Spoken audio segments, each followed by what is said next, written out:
njerëzimit, krimi, lufte ose dhe gjenocid. A mundet Kosova të bëjë diçka më tepër që të kërkoj dënimin e këtij personi? Mundet Kosova, po kjo shkon përmes lobimit dhe rrugëve diplomatike, se është me elementet të huaja, është thirrje për gjenocid, është vepër penale, është pastrimi etnik për një territor të caktuar, i komunitetit të caktuar. Kapitulli i veçantë. Është kapitulli i veçantë, është vepra penale e genocidit. Mirë po është një vepër penale që kryen kundër shtetërorëve dhe interesave të shtetit Kosovës teritorin e huaj. Ne kemi kompetencat pasive në jetë drejtësi dhe më në arreson institucionet e Kosovës, më e arrestojnë nëse e hasin në territor të saj ose në ndonjë territor mik. Mirë po megjithatë më i fillojnë hetimet, më e shtin me bë kërkesa nëpër Interpol dhe Europol për me arrestu.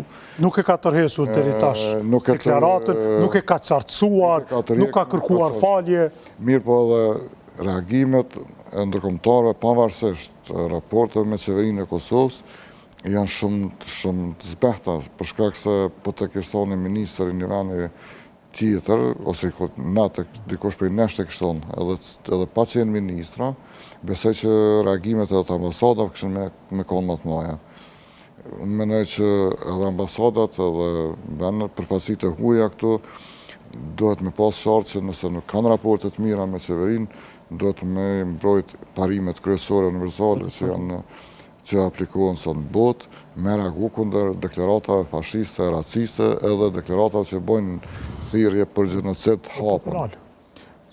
Po, çështja është që këto kemi të bëjmë me një deklaratë të një zyrtari publik, të një qeverisje të një shteti fqinj, nëse shohim nga aspekti ligjor. Pra, kjo qeverisje do duhet me shfrytëzu mekanizmat që me kërku qoftë publikisht nga shteti i Serbisë tërheqjen e deklaratës së tillë, sepse kjo identifikon këtë deklaratë me qeverisjen e atjet, dhe kjo do të thotë përveç raporteve të acaruara që janë ndër vite, do të përshkallëzohen tutje më keq.